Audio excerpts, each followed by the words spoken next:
Copa John Meriwether, tung Copa que nós tínhamos, me também calcular mais ou menos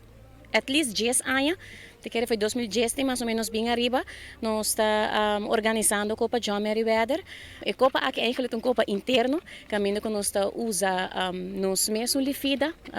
sub 5 até que sub 3 mais ou menos. Então nós está trabalhando diferente turno em chiquito, 4 contra 4, 6 contra 6, e muito no mês está participar contra outra hora e não. De passado nós está tem diferente tema, diferente club of mundial Copa na que nós usa para celebrar e Copa John Meriwether aqui, por exemplo, nós seguimos com uniforme de mundial, nós seguimos com o tema de Eurocup, Copa América,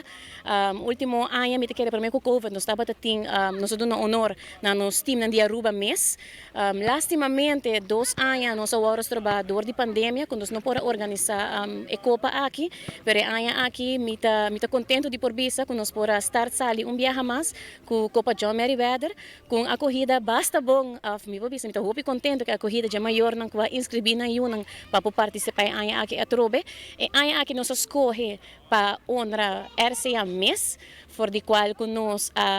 desenhar uniforme completamente novo para muito não, tudo muito não tem mesmo uniforme, então me quer receita algo que está super especial para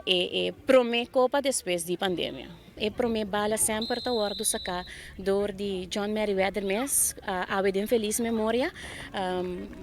E aqui, quando nós estamos celebrando a Copa Trobe e mirando que o John já não tem mais conosco fisicamente, mas seguro se de nosso coração, nós tomamos a oportunidade mesora de pedir seu bisneto, que está Maxim Pimenta, para sacar e promer bala como jogador de nosso clube. Então, essa é passa mais ou menos 8h40 nem a minha hora quando se saque para me bala para o campeonato por começar. Me tenho de vez como assim contento com o clube, o membro e o coach que nós temos na RCA, por de qual nós usamos mesmo coach como referee para o evento aqui. Me quero se você por mira nós temos at least 6 para 7 coach de nós livida não com a vida lá, também ainda sacrificar com amor e paixão para emocionar e para o deporte e para nosso clube. Me espera que saque uma vez que nós start com Copa John Beck, outro ano que nós precisamos mais grande e que nós portamos mais muita, então quizás nós podemos agregar outro clube